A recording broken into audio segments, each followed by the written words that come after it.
Good afternoon, everyone. Thank you for being here for the first session of the Kent Seminar Spring Series. Today, I have the honor to introduce Professor Ramez Hajj. Professor Ramez Hajj is an assistant professor at the University of Illinois at Urbana-Champaign in the Department of Civil and Environmental Engineering. His research focuses on asphalt materials, the physical and the chemical characterization of asphalt materials, and also designing new construction materials for the new generation of flexible pavements.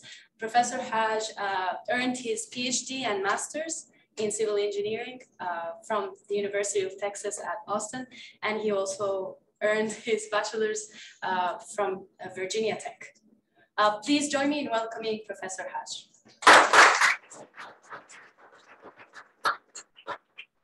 Okay, thanks, Lama. And should I go ahead and share this screen? Yes, please. Hopefully it's going to share the right one. Let's see. The question will be,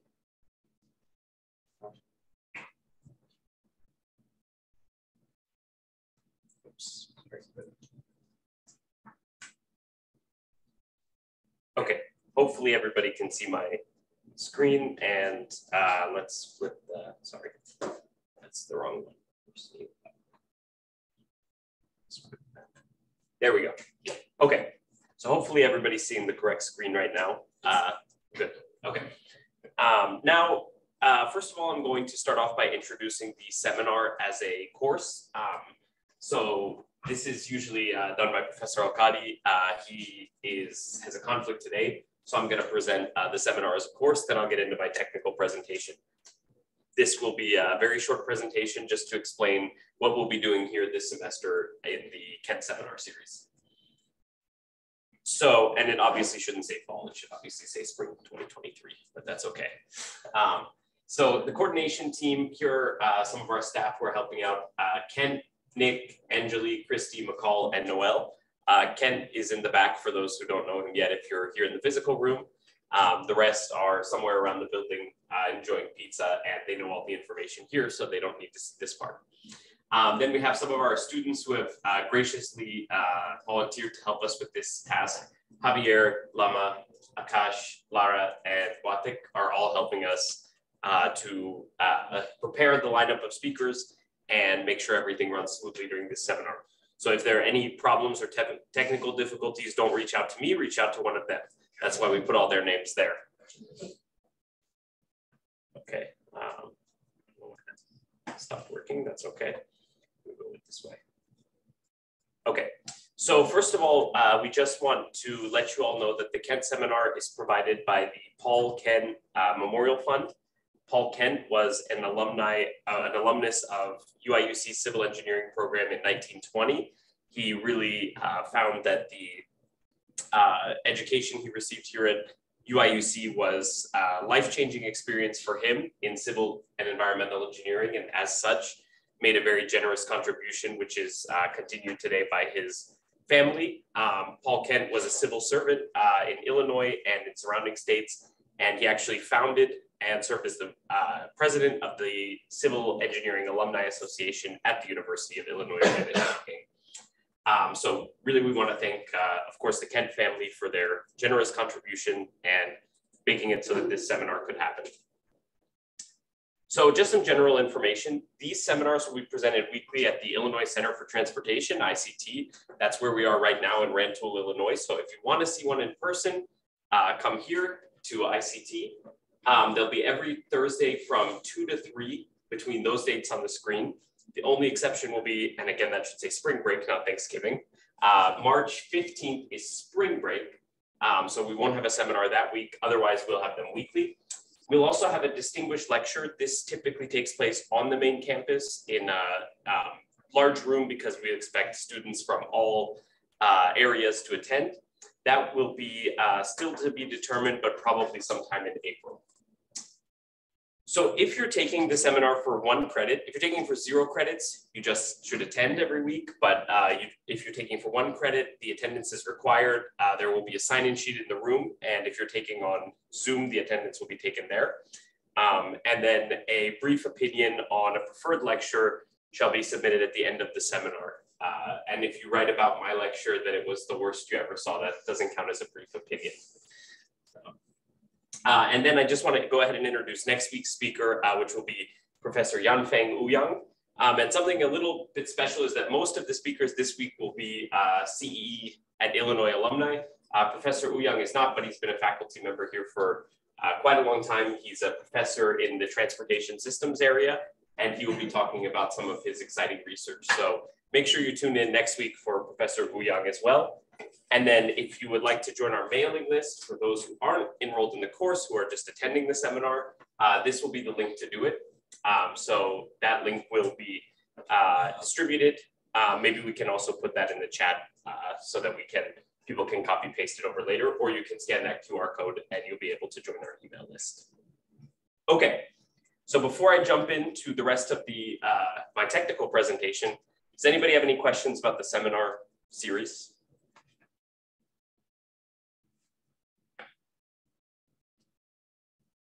Good, okay, great, because I probably can't answer them anyway, so that's good. Great, so what we will do now is we will end this slideshow and I'll go to the next one, which will be a technical presentation by me. Screen sharing stopped, okay. Yes, and the link is in the chat now to join the email group. And now we will start sharing that screen again. Sorry. Let's do that first. Then let's share the screen. I guess I can't do it first. Sorry. If you give me a Mac computer, I'm much better at this. Promise that. This. That's not the right screen. There we go. Does that look okay now? Perfect. Okay. So now today I'm going to talk about a little bit of my research and some of the recent advances we've made, which really are toward a better understanding of the relationship between aging rheology and strength of asphalt binders. So again, for those who maybe missed the first few seconds, my name is Ramez Hajj. I'm an assistant professor here at UIUC, and I'm not an alum, but again, I've been, I think, teaching here long enough that I could have gotten a degree at some point if I wanted to. So great to be here with you all and excited to kick off the seminar series this semester. Okay, let's see. There we go. Okay, it went too fast. So just to give a little bit of background first on asphalt binder, because I know some participants may not be familiar. For those in the room here, probably you already know this. So for the next 30 seconds or so, you can zone out and then come back to me when I change the slide again. So for those who aren't too familiar with asphalt binder, essentially this is a material that binds together flexible pavement surfaces. Flexible pavement surfaces basically are made up of mineral aggregates, and those aggregates are bound by this asphalt binder, which is a viscoelastic material, highly complex material. We don't need to get into the complexities, but today's talk is mostly going to focus on this issue of aging. Aging is basically oxidation of the binder that causes stiffness to increase and embrittlement throughout the life of the binder. So aging is a pretty critical aspect of binder. You can see here, for example, this is construction. During construction, a lot of aging happens because the aging is accelerated by heat. So oxidative aging of asphalt binder during construction is something we're very concerned about. That's short-term aging. Then the long-term aging is what happens while asphalt binder is in the field, exposed to oxygen throughout its life, as well as UV and other kinds of species that can harm it or cause it to become more brittle. What you'll see here is examples of stiffness results for two different binders, one unmodified, one modified. When we talk about modified binder, that's often with polymers. That's the case here as well. This is a polymer-modified binder in red. So polymers are used as a modifier to help us engineer our binders better for different climate and traffic levels. And in this case, you'll see that the modified binder is a little stiffer, which we expect, but with each of these increasing aging levels, and if you're not familiar with these meanings, don't worry, it just means more and more aging, you can see that the binder is getting stiffer and stiffer for both modified and unmodified. So we know that to be true. Okay, so now the context of the problem we're trying to solve. Typically, we're talking within the realm of flexible pavement engineering, right, as I mentioned. We're talking about engineering materials that we can use in flexible pavements. We've got a couple of types of structures. One is kind of the conventional flexible pavement structure, where you've got 4 to 8 inches of asphalt concrete, and then you've got a base layer that's 9 to 12 inches.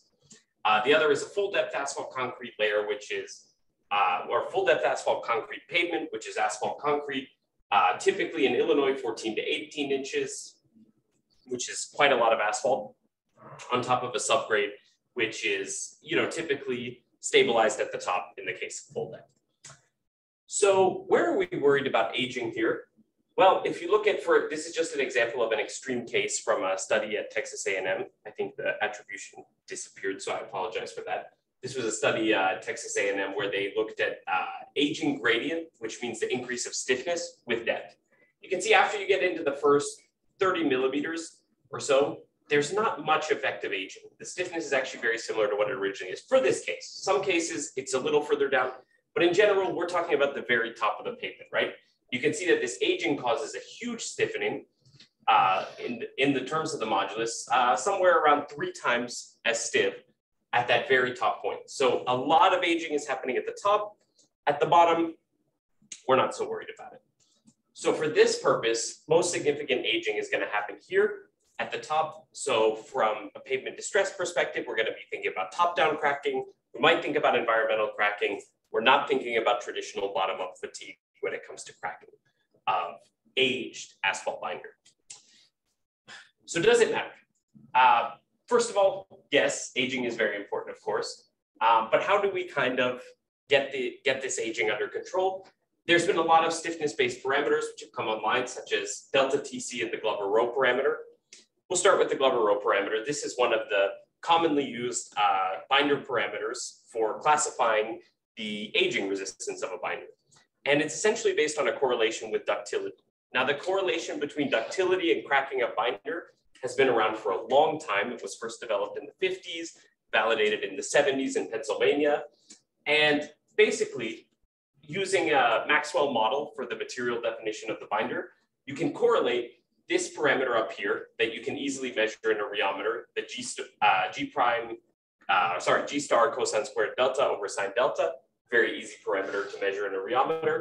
You can typically correlate this with cracking for unmodified binders, because again, those are based on studies that are going back to the 70s before we started modifying binders. And here's a image from my colleague Puneet, who was formerly a student here at ICT, from his thesis work, where he showed that this parameter basically increases in stiffness with aging, like many studies have shown, and that eventually you hit a threshold where you go over that limit that's been set by the developers of this parameter of 450 kilopascals for severe cracking as you age the binder more. Totally what we expect, right? Now, if we start getting into the delta TC, this is another parameter that's come online over the last few years. This one is the true low stiffness grade of the binder. So what temperature the binder is suitable for in terms of stiffness on the low end, minus the true low M value based grade of the binder, which is the temperature that it would be based on its relaxation properties. So its ability to relax stresses and remove the effects of those stresses that are applied due to traffic or thermal loads quickly. So this parameter does have a good empirical relationship based on a few field sections measured in this paper in 2011. Usually it's measured using a bending beam rheometer at multiple temperatures, but we try to now use the 4mm plate shear rheometer geometry instead, which has resulted in some recent issues when we try to measure using the DSR delta TC. And I do have a citation that you can look at this paper to learn more about that. There was also a nice paper from North Carolina State where they covered some of those issues as well. So what happens to this value with aging?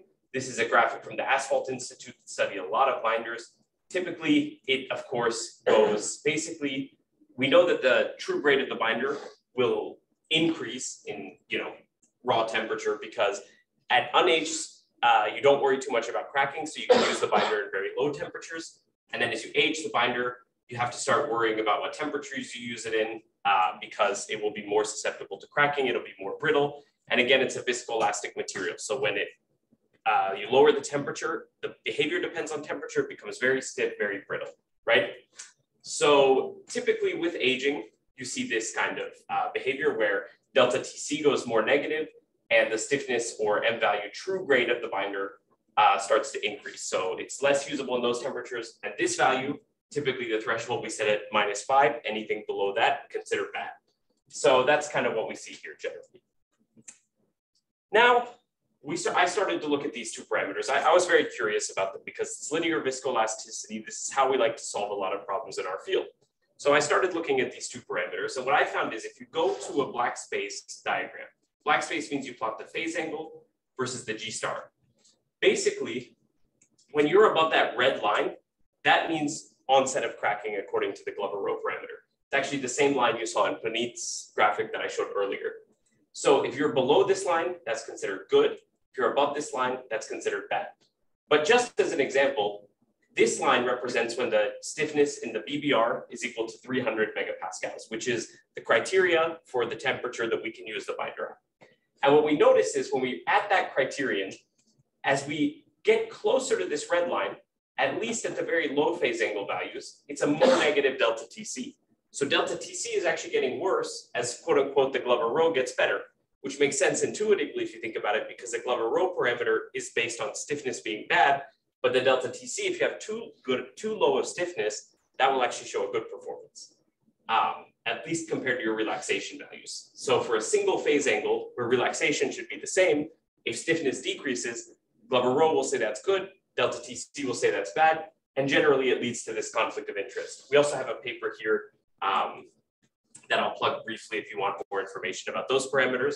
I wrote that with one of my undergrad students, Scott Young, who's now moved on to do his grad school at UC Berkeley.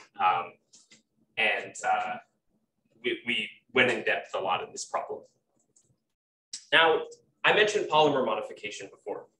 What if we get into polymer modification? Well, here's a great paper from Mike Arillo, who presented this at the Canadian Technical Asphalt Association.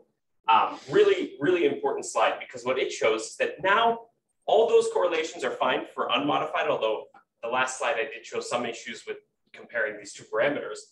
But now for modified binder, he had, for example, a base binder with a good delta TC. And actually, as he started adding more and more polymer, that delta TC started dropping a little bit.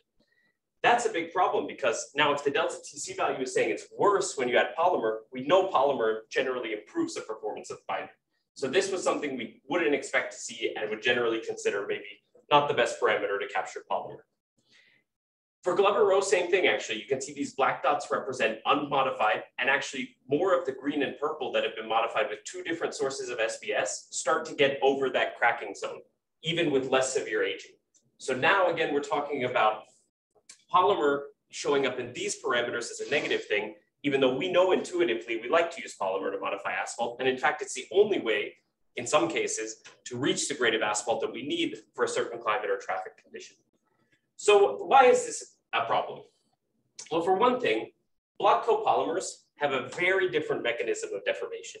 So linear viscoelasticity that we're using to get these parameters can't capture that. Basically, to measure the properties of a polymer modified binder, you have to stretch it. You have to push it beyond these small strain parameters that we're using. The other issue is that the original studies, which linked asphalt to field cracking, are again from the 1950s. That doesn't really apply to today's binders, right? There's also been studies showing about the old classic ductility test. We used to use a ductilometer to measure ductility, that actually has so much heat release that it in fact masks the effect of the polymer we're trying to measure. So it's not, even since unmodified binder, the ductility test has had a problem, but unfortunately our field has chosen not to address it because we kind of got used to the equipment that we're typically using. And finally, I'll add, if you want to measure the true ductility of any material, any engineering material, you have to consider state of stress. And I'll come back to that theme at the end of the talk as well, but state of stress is very important. And if you don't consider that, it's not a true ductility measurement. So in general, we have to be very careful when we say we're measuring the ductility. Actually, we've gotten so used to dog bone shaped specimens that I talked about a realistic ductility test in another presentation, and someone in the audience said, that doesn't look like a ductility test. I said, I know, because our field has really used the wrong definition of ductility for almost 70 years. And there's a great paper by a fellow named Saal, S-A-A-L, from the Netherlands, from an oil company. And he talked about this issue in 1955. I think the paper only has a couple of citations, but it's really a fantastic read. And I'm happy to send that out because to anybody who's interested in reading more about that. Okay, so now what do we do instead? One alternative is to try to test the nonlinear parameters of the binder, right? So this is the linear amplitude sweep test. First, you measure the master curve just to get this, alpha parameter, which is defined, well, this is for one method for strain control, for stress control, it's a little bit different, but 1 plus 1 over the slope of this curve, right? So that's first step in this process. Then you run what they call a strain sweep. So basically, you'll raise the amplitude of the cycles in the DSR from 0% to 30% strain, and you'll measure the stress response. Then you can use simplified viscoelastic continuum damage theory to generate a damage characteristic curve, which is supposed to be inherent to any material, to the material despite the test that's been run. I say supposed to because there are some issues depending on how you calculate this, but in general, you get this damage characteristic curve where C represents material integrity and S represents the extent of damage in the material. So now, it will take a second. That next slide is, I think figures are too high quality. This computer is also slower than mine. There we go. Okay. So now, basically what you can use when you, from that damage characteristic curve is you can start to compute the numbers of cycles to failure at any strain level. That's one of the advantages to simplified VECD that people like. However, we noticed some big problems when we try to do this in our lab. So in our lab, we started measuring these characteristic curves. And what we noticed is at low strain amplitudes, aged binders look much better, right? I mean, you're having a magnitude higher fatigue life with a 3 PABH binder. That's very extreme aging for those who aren't familiar. But aging, we know, should be decreasing the life of the binder. Now, again, I want to go back to that maybe second slide that I presented where I talked about fatigue. Because for this test, the crucial thing that's always been bottom-up strain at the bottom of the pavement layer. That's what people have been using to kind of decide what strain amplitude to use here. But we know that's not the critical condition for aged binder. We're talking more about top-down and environmental cracking, which could be due to extreme events, maybe even just one big load rather than, at least to initiate micro damage, rather than a bunch of small repeated loading, right? Now, on top of that, this is a modified binder versus an unmodified binder. You see for the unmodified binder, you don't actually see this inversion of the aged binder being better until maybe higher than 5% strain, which 5% is what the current AASHTO spec recommends using. Before it was 2.5%, then people started noticing these challenges and changing it to 5%. Now there's one recent paper that suggests, I think, 17%.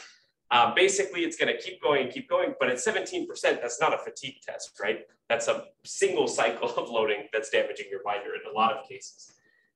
Whereas for the modified binder, you see it's maybe around 1% where this inversion happens. So again, we really see this as a challenge and something that is a shortcoming of the LAS test, and in general, using the DSR. So DSR, for those, again, who aren't familiar, is dynamic shear rheometer. That's a typical device we use to measure properties of asphalt binder. What else is wrong with the DSR? Well, again, it will take a second, I think, to change. There we go. Another challenge is edge effects, right? So edge effects and state of stress under the specimen. So for example, this is a typical DSR geometry. It's a cylinder with a radius of 4 millimeters or diameter of 8 millimeters and a thickness of 2 millimeters. So actually that should be diameter to thickness, but diameter to thickness is 4 in this case. Here's just another example where diameter to thickness is 20. We ran some quick simulation just to see what it looks like. State of stress, this is the shear stresses underneath this type of geometry. You can see it's highly variable and a lot of issues at the edges. You can see you remove a lot of those issues and you make it much more uniform as you decrease the thickness of the specimen and make it a thinner film. Why else is this important? In some of our previous work, paper that we presented at the AM3P conference that was online in 2020, we actually showed that this diameter to thickness is basically the most critical stress state for asphalt mixes, because when two aggregates are in very close contact and there's a very thin film of binder between them, that's where cracks will seed in the mix. So we don't need to be worrying about when the binder is a very thick film, 2 millimeters compared to 4 millimeter diameter. We should be worrying about when it's a thin film. And that's again why I say stress state is important. Here's a great report. One theme you'll notice in my presentations, I love to read old literature. This one's from 1971. I love to go back and look at reports. It just has 2 citations. And that's always where I find you really find the good stuff, is stuff that nobody else reads. If you just read the papers with high citations and the ones from 2020, you'll quickly realize that nobody could compare to these guys. So this was a study from the Texas A&M Transportation Institute. As Lama said in the intro, I graduated from UT Austin. So obviously that was our rival when I was in grad school. But after reading this report, I never felt I had more in common with A&M, because exactly what I was saying here was mentioned here, where the author says, if you can't read it, although as indicated in research report 127-140, behavior of asphaltic concrete in hydrostatic tension should be known for rational analysis of pavement performance. On reports of tests imposing this stress field on samples of bituminous paving materials, no reports of that could be found in the literature. However, mechanical behavior of materials in this stress field is also of importance in the structural design of solid propellant rocket motors. And for those who aren't aware, solid propellant rocket motors is where we got most of the theory, the viscoelastic theory of viscoelastic materials that informs how we analyze the behavior of asphalt binders today. And this person was actually talking about asphalt concrete in a pavement structure. And what we showed in that previous paper that I mentioned is that the state of stress is even more severe in the binder than in the pavement structures. They actually went on to do what they called the poker chip test of mixture, which again was not picked up as a heavily cited work, but was really a nice work done by this group at TTI. But in fact, for us, we find that this stress state is even more critical to consider for the binder.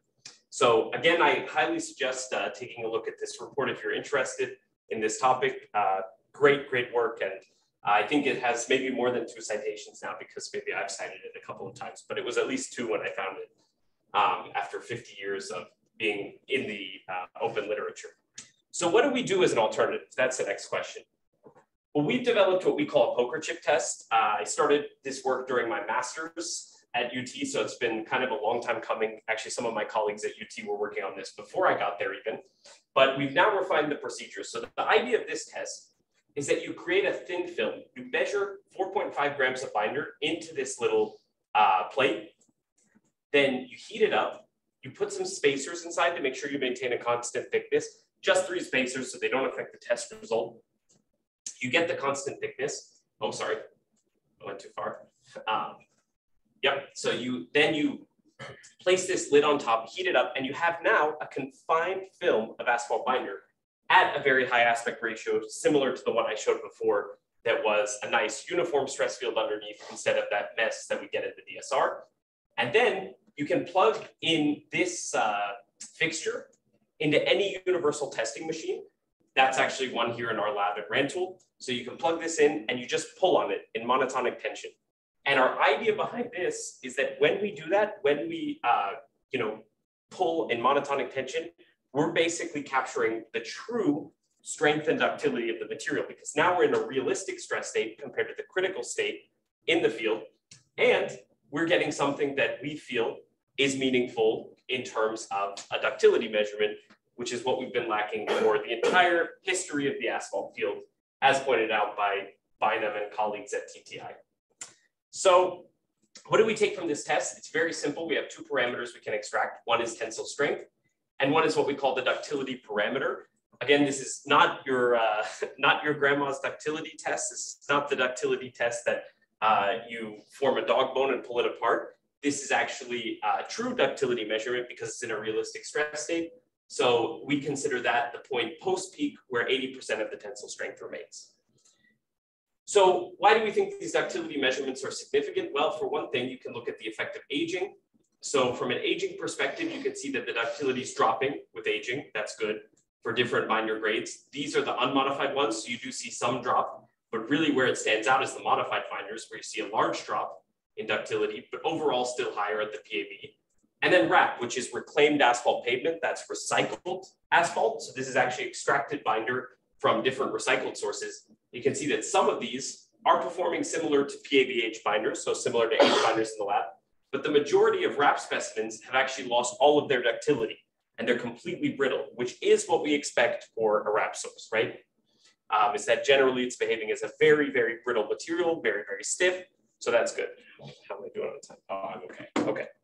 Just want to make sure I can get to all the fun parts. So now here's one example of that modified versus unmodified binder I showed in the beginning. So here's poker chip ductility at 5 aging conditions: unaged, short-term age, and 3 levels of long-term aging.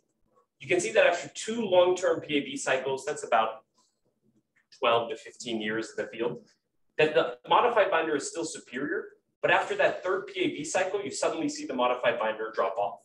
That's very interesting to us because we know that the polymer does degrade, but this actually gives us a very clear snapshot of where that happens, where the modified binder becomes worse than an unmodified, right?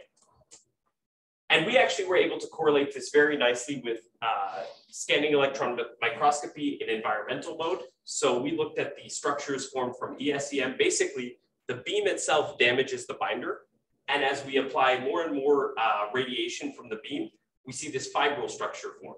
And the fibril structure forms very easily in unaged and RTFO because of the ease of deforming those binders. But then once we get into the PAV, it becomes, again, more difficult to form those structures, to deform that binder.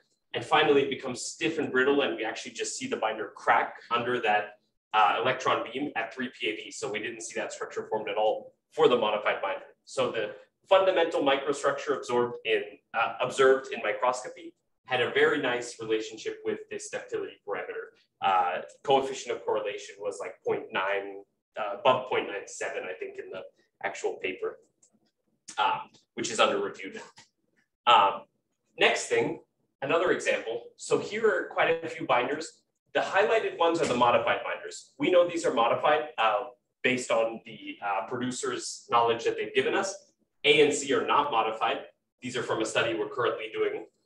And what you see in these binders are that the strength, we don't see as much of a relationship as we expected, but the ductility, we see a very, very huge increase for all the binders except A and C, which makes sense because those are our modified binders. You can ignore those last 2 data points. Those were mastics. That's ongoing work. When I grab this from a presentation. Now let's look at low temperature results, right? So here's some low temperature. We have -28 versus -22. For the -28, we did see some ductility stand out, that they were a little higher. And we saw that the adhesive failure had a better relationship for the -28. The -22 was more adhesive, the -28 was more cohesive, which again, we expect. These are actually the failed surfaces of the specimen, which failed by the cavitation instability that I talked about in my first ever Kent seminar in spring 2020, which was my PhD work. But you can see clearly that there's a difference between modified and unmodified here at low temperature in terms of adhesion versus cohesion. At intermediate temperature, this is always a cohesive binder failure test. So again, very interesting for us that it had a good relationship with PG. I think I left one slide out, but that's okay. Okay, so anyway, we'll go with that one. So over the years, many LVE indicators have come and gone. Right now, the ones that are hot again, things like Glover-Rowe parameter, things like delta TC. But again, once you get into modification, it really fails to hold up that any of these relationships are meaningful for the modified binders. So I'd be very cautious to use those kind of criteria. Nonlinear viscoelastic materials tests are more sensitive to the range of products available today, but probably the most popular one that's come out over the years has been LAS. But really choosing the analysis procedure for LAS is almost an impossible task. Essentially, you'll always be trying to fit to your results to get the result you want by choosing a very specific strain level. I don't suggest doing that. Choose something robust that can always capture basically the problem. And the reason for that issue is stress state is important, and we know that. So poker chip test is one way to capture stress state. There's numerous works over the years that have been done on this. Unfortunately, very few have caught on. They're usually very low citations, but there's been numerous works over the years on this type of high stress, basically high confinement stress state. And We now believe we have one test that's very simple to implement. Anybody with a UTM can run it. The fixtures cost about $250. So if you've got a UTM, you just plug and play, and it's very easy to do. And then finally, just one thing is to consider the importance of re-aging and extended aging. Again, some of the phenomena that we observed wasn't really observed until 3 PAV cycles. Typically, for asphalt binders, you run a single PAV cycle and stop. We know that that's probably not enough to capture the full suite of behavior. But again, I just want to link back to the first point I made about the pavement structure. When we start talking about extended aging, we're really only talking about the very top of the pavement structure. Same thing for UV. We've had a lot of discussion about UV aging. UV is only going to occur at the surface, right? The bottom part isn't going to be exposed, not to much oxygen, but definitely not to sunlight. So anything below the surface, we don't need to worry about that part, but at the surface where we might experience raveling, we might experience top-down cracking, and we might experience environmental cracking, those are very critical. So I suggest highly to consider extended aging, but always keep the problem context in mind. Don't talk about the strains at the bottom of the pavement layer when you're deciding how to analyze your result. Okay, and just my acknowledgement slide. Thank you to our sponsors over the years. IDOT, BASF was a big industry sponsor we did some work with for one of those results I showed at the STII here at the U of I. Smart Transportation Infrastructure Initiative was a big help to get some of this work going. And thanks to my students, many of you are in the room. The ones who aren't, thank you also. They have good reasons not to be today. And of course, thanks to my advisor for my PhD at Austin, Dr. Bassine, and his research team. They've been constant collaborators throughout this work. And with that, I'm happy to answer any questions, and thank you very much.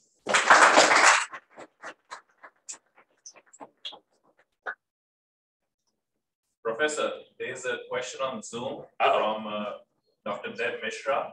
Great. He asks on slide 26, which strength are you talking about? Is it the peak from the true tensile test? If yes, is that not related to the ductility parameter that we're defining at 0.8% of peak stress? Yeah, good question. So let me go back to slide 26. Yeah, so that is the strength as I defined it in an earlier slide. You're totally right, Deb. And yes, thanks for the question. They are heavily related to strength and ductility, but actually what we observe is that typically what happens, for example, with aging, this strength starts to increase a lot. So the strength actually increases, right? You need more force to break the binder. But once it breaks, it's more and more of a brittle transition, right? So you see this ductility parameter move to the left and you see ductility decrease. So strength usually increases with aging, but ductility decreases. And basically it starts to act more and more brittle, more and more like a ceramic, which is what we expect to happen. So they do have some relationship, but I would also say that what we found is it's possible to have a strong and a strong and flexible binder. There are things that exist that help us achieve that goal. I don't want to go too much into detail because I'm not someone who talks a lot about products or things like that. But in general, we do see that it's possible to have a good strength and a better flexibility of your binder. But you have to engineer it. That's not going to come from natural binder. Typically, naturally, we see this good relationship where strength increases and ductility decreases with aging. Hopefully, I answered the question. Arvind. So, Professor, thanks for the presentation. Can you just remind me, like you mentioned, the diameter versus thickness out of between 4 and 20, which one is better? Yeah, so better is always a loaded question, but I think in this case, we can say for testing, definitely I have an inclination towards this stress state with, for example, 20 ratio for diameter to thickness or higher. Because one thing, you get uniformity under the plate, right? So uniformity, I think, is important. You don't want to have this edge effect where the edges are doing something totally different from the center. That's something very commonly observed in DSR when you actually fail the binder, is that the edges have a different failure mechanism than the center, if the center fails at all. The second thing is that actually you get a high hydrostatic state of stress in the high diameter to thickness ratio specimens. So what we found is that basically there's this triaxiality parameter, which is hydrostatic stress divided by von Mises stress. You start to see the hydrostatic increases a lot suddenly when you confine the specimen. So this confined stress state, it increases shear. It makes it a 3-dimensional stress state instead of uniaxial. And then you don't have to worry about being realistic in simulating that heavy confinement between two aggregates. Yes, go on. If I may just follow up with that, like between two aggregates, I'm again not an expert, the area of contact is very low, right? Though the film might be very thin, but the point of contact is very thin. I think just in case like that might act as a flaw, that's where the crack might start. But in this case, I understand your point. You want to model a thin flow, but how are you ensuring the contact area is more here in this way case? Good question. Yeah, no, that's an excellent question. Actually, we looked at that stress state a lot. There's a group from France that basically did 2 spherical heads together and then pulled. And I think that's a good approach too. First of all, I think it's less practical for the lab. They have to spend a long time casting their specimens and put them into cold storage and all these. I think, if I remember correctly, their procedure, it's quite cumbersome to prepare one specimen. Here we're preparing a throughput of maybe like 20. We can do 20 a day if we have the molds ready. Right, Abhilash? So we can do, Abhilash is working on a lot of this testing, so I have to check with him, but we're doing about 20 a day easily. The second thing, so just from practicality, that's one point of view. The second thing, I think actually 2 spheres is very unrealistic for the critical. I mean, yes, the most critical might just be at that tangent point, right? But in reality, aggregates are angular. Some are flat and elongated. And maybe those are really where we're going to see, based on what I've seen in a lot of CT images. That's how we actually did that original work where we tried to figure out what's the realistic stress state. That actually there is more contact area than you will think, even where the highest stresses are in the stress field, because aggregates are, in a lot of cases, we don't allow them to be over a certain level of flat and elongated. But even at that, 3-to-1 ratio, you start to see faces kind of bonded to each other with just a thin film of binder between. Hopefully that makes sense. Yeah, Professor, I have a couple questions also. Sure. First one from John Colley. For asphalt mixture with larger and smaller particle size, which one is more prone to air? To air? Good question. Good question. Prone to air, meaning prone to oxidation? I think so. Yeah, so I don't know that it's necessarily particle size dependent immediately. Now, if it's porous, that's a little bit different, of course. But if we're talking about like 2 dense graded mixes, one is finer than the other, I think you'll go back to susceptibility of cracking always, because once a crack forms, that's when air really intrudes and causes oxidation of asphalt binders. So I would say cracking susceptibility probably rules all, and gradation may be important, but not as important for that question, if that makes sense. And the other one from Jin Lee.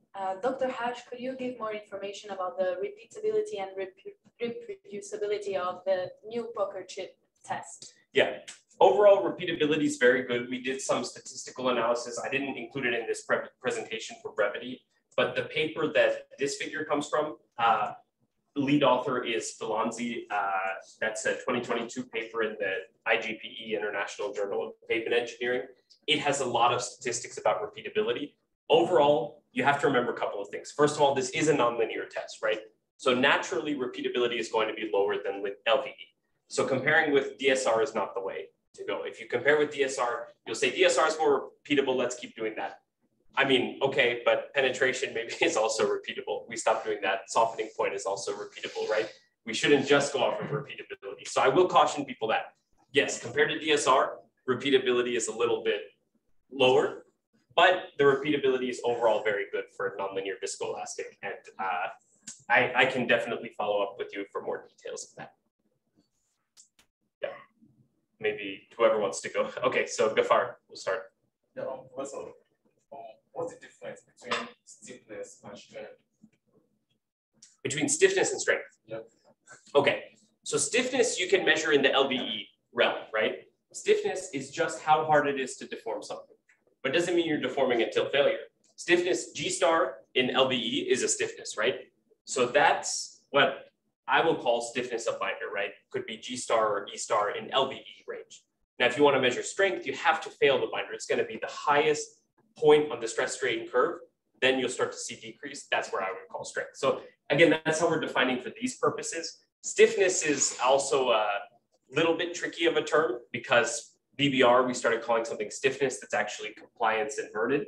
which if you took either of my classes, you know that compliance cannot just be inverted in time domain.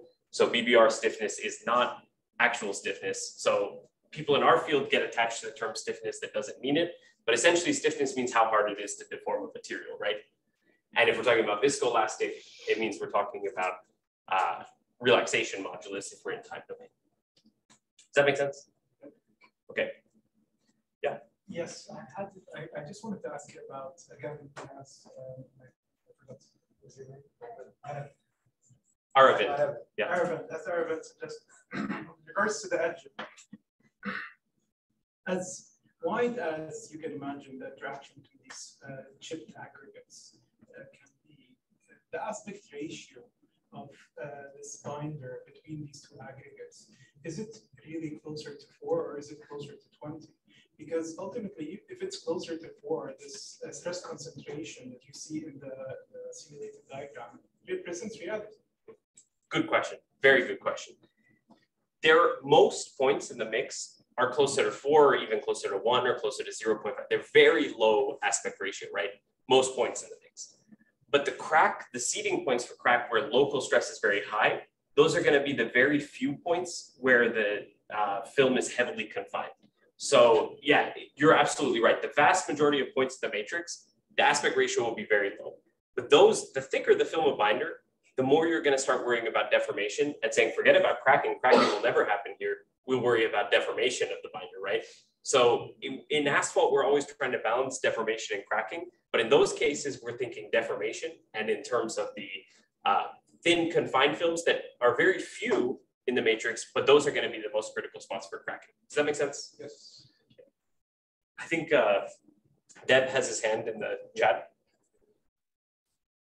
Hey, Ramez, thanks. Excellent presentation. I have a question. Are you, so we are maybe it's on our end problem. Can you hear me, Ramez? Okay. Oh, sorry. Can you hear me, Ramez?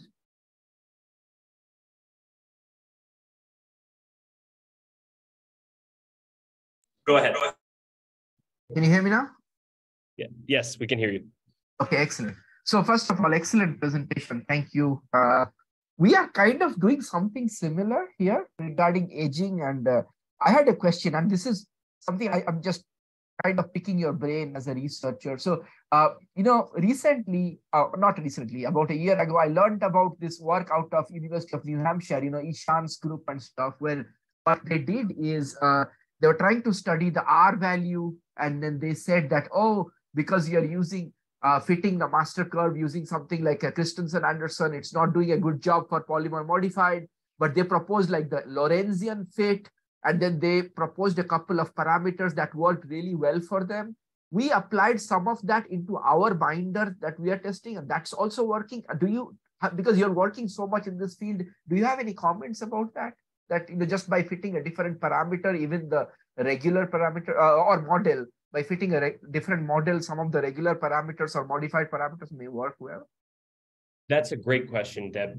Thanks. And I'll talk into this computer in case you have follow-up. So he was asking about changing the fitting model for the master curve, just for those in the room who couldn't hear well. And that's a great question. So, excuse me, for the master curve, I think one issue, as you mentioned, the Christensen-Anderson model doesn't fit the polymer-modified well. And many of the models we use actually don't fit the polymer-modified binders well. But I think the problem more so because actually we have a great fitting model, the one that was fitting both modified and unmodified perfectly. That's actually, we actually have one one of my students, Babak, developed in-house. Sorry, I don't know why the projector is not skipping back. But those results I showed, maybe my first slide, those are fit very well. But the problem is we use those still to compute delta TC and Glover-Rowe, and we didn't see a good relationship because I don't know what happened. I lost the screen. Anyway, we use those to fit the master curve, but then we didn't see a good relationship when we started aging, and especially the extended aging, still just between those parameters. And so I think the issue isn't the master curve fit is one big issue, but the secondary and maybe more critical issue is going to be that in general, LVE cannot capture the degradation of polymer properly or the advantages of polymer properly. So in general, they might be, yes, showing a good fit, but it's not giving credit to what the polymer is actually doing in terms of cracking resistance. Does that make sense? Yeah, sounds good. Thank you. I mean, it's a very new thing that people are like trying to still figure out. And it's really fascinating to see all the work you're doing. Thanks a lot. No, thanks so much, Deb. Yeah, great question. And good to hear from you. Other questions? I guess we're just now running out of time. Can I ask the last one? Yes, go for it, Johan. So, Professor, you showed us that the effect of long-term aging on modified and unmodified binder can only be known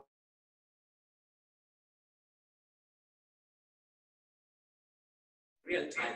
We see the effect or the equivalent effect of 3 PAV on an asphalt layer. How can we convince practitioners to actually foster the implementation of more than 2 PAVs or 3 PAVs in their testing?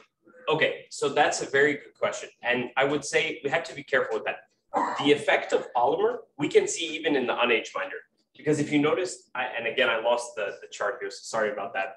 But the graph that I had showing the ductilities, the polymer was so much higher.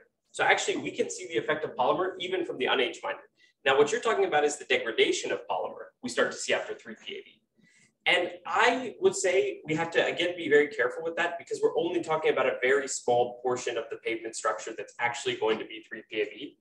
But on top of that, the main thing is that the polymer in general throughout the life of the pavement is providing us an advantage for cracking resistance. In general, we like to have polymer modified to improve our cracking resistance.